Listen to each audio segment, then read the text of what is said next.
Howdy cowboys, it's Claire.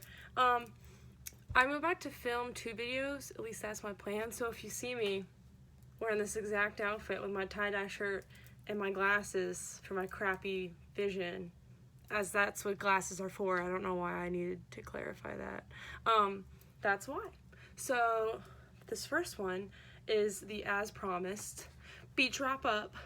I had a great week at the beach. I always do. My whole family comes, like my whole mom's side of the family. We're all really close, so it's always a good time. And I always read for like 12 hours a day every day, so it was a great time. I ended up reading 4 books and then starting another one. Well, I read like 3.5 technically, but we're gonna say 4. So if you remember, I guess I should have grabbed my whole TBR. One sec. Okay, alright, we're back. If you remember, I set out to read these 6 books. I knew I wouldn't read all of them, but, you know, I was trying to give myself some options. But I ended up reading 3 of them. So that's really cool, and we're going to talk about them. So the first one I read is The Humans by Matt Haig. I've already talked about this in the TBR, but this is about a man.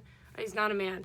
He's an alien, actually. This is about an alien who basically, this professor on Earth has discovered this, like, he solved this mathematical equation that it's not explicitly stated, but it's alluded to that him solving this equation will basically, like, change Earth forever and, like, give us a lot of technological advances and stuff, and this alien race wants to prevent that.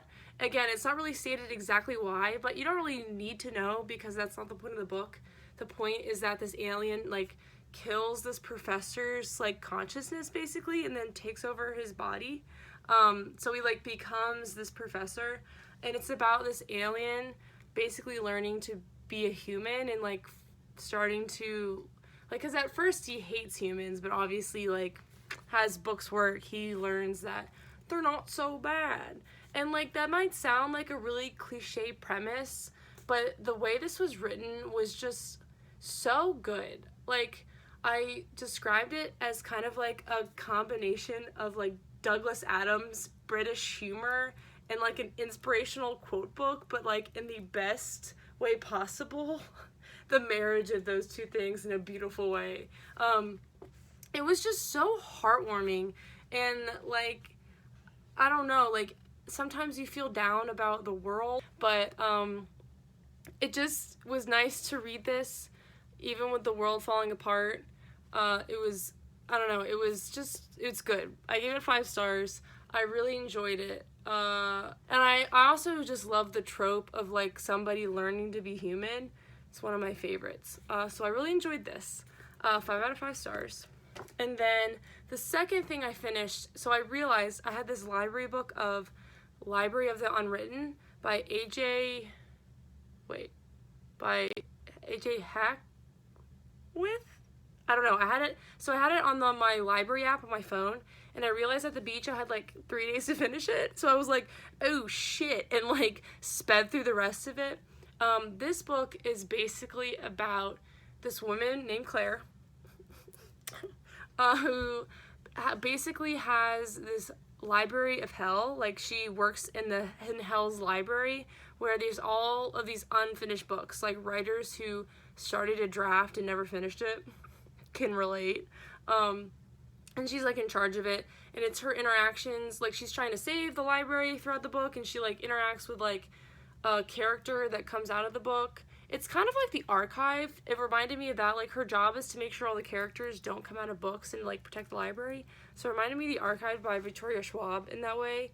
But a bunch of shenanigan happens. Like, she interacts with a character from on the book. She interacts with a demon. She interacts with an angel named Rami. So at first I was really enjoying this book because I really like all the characters. Like, I really like Claire. My favorite character was the demon, whose name was Leto. I liked him a lot. I liked the angel. But, like, the further I got in, I don't know. Like, the book, first of all, it kind of dragged a little bit. Like, the writing is gorgeous, but I kept feeling like we were talking about the same things over and over again. And, like, I did like the characters, but I felt like there was no development with the relationships between the characters. Like, I liked them individually, but then the author wanted me to believe that, like, Claire and Leto had this, like, amazing, really deep relationship, and I'm like, yo, these people have had, like, three conversations together, and I don't know, I just didn't end up loving it, which is so sad, because I've heard so many great things about it. However, I do think, and, like, there were so many things in it that I felt like I would like I love angels and demons and that whole concept, but I don't know, it just fell a little flat. I gave it 3 stars. I still think you should check it out. There's great diversity in that one. Claire, it's described, I think she has darker skin as well as Rami. It doesn't say exactly what their ethnicity or their race is, but they weren't white, which is always great.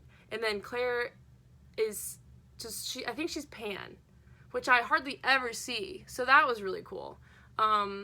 So that was great. I enjoyed that aspect of it. I still would recommend it because it is really interesting, but, like, I don't think the sequel's coming out next year, I think, and I don't think I'm gonna pick it up. But I'm still glad I read it. So that was the second thing I finished. And then the third thing I finished was my Leanne Moriarty book, Truly Madly Guilty.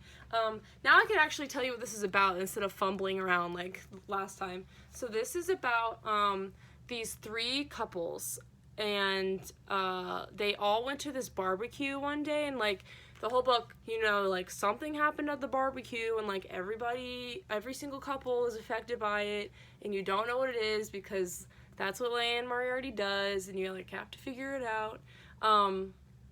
I love this. Leanne Moriarty's writing is like candy. That's how I kept like explaining it to my mom when I was telling her what this is about. And she's read some of her books too. But like it's literally like you can just eat it up. Like I read this is like 530 pages and I read it in 2 days. Like, and I can't do that. Like I don't read that fast. But her writing is just like eat it up like no other writer I've ever read before.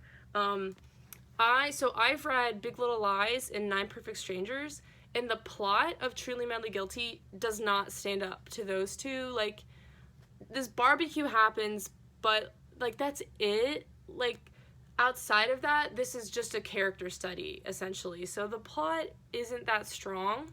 I still gave this 4.5 out of 5 stars because I loved it, and like I said, her books are just so addictive, and her character, development and like the way, like I will read one sentence about a character in her books and I'll instantly know like exactly, like she's just so good at creating well-rounded characters. So that is what I enjoyed. And while the plot wasn't as good, I loved the characters in this. Like there's one couple, Erica and Oliver.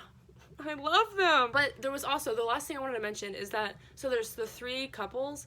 In one couple, Vid and Tiffany, I felt like they were kind of extraneous.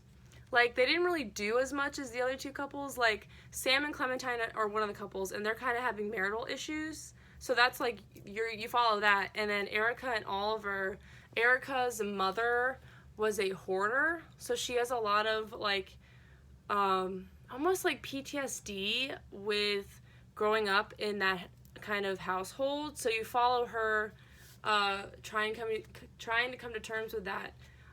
So that was their kind of whole thing. But then Vid and Tiffany were just kind of there. So I don't know. So yeah, 4.5 out of 5 stars. I want to read all her books. They're so addictive. Anytime I need a fast read, I just need to pick these up. Also, perfect beach read. Like, perfect, like 10 out of 10 beach read. You can tell I went to the beach with it. It's fine. So yeah, that was great. And then the last book I finished on the beach was The Fall, one of the Cherub books by Robert Muchamore. So this is the 7th in this middle grade series, and I've read, obviously, the first 6. But I read those a while ago. Luckily, they're very episodic. Like, each book is, like, a mission, so I had no problem following along. These books are also so quick. Robert Muchamore's writing is very smooth, is how I would describe it. These books are basically about this boy named James, and he's basically in the FBI, but for kids. So it's like, you're in this program, it's called the Cherub program, from ages like, I think you start when you're around 12 and you age out at 18. And so James is 12 in, like, the first book, and right now he just turned 15. So I'm assuming, and there's 12 books in the series, so I'm assuming we follow him until he ages out. So my constant gripe with this whole, well, first of all, I think it's a great middle grade series. I think it's fun, and it's even definitely young. It's more like young adult. There's lots of, like, sex jokes in this book, so I don't know if, like, an 11-year-old would have a great time reading this, but it's a solid middle grade series. My constant gripe, though, has been that James is a dick. Like, consistently throughout the entire series, he's arrogant and ignorant, and, like, but I think what saves these books is that the author is aware that James is like this.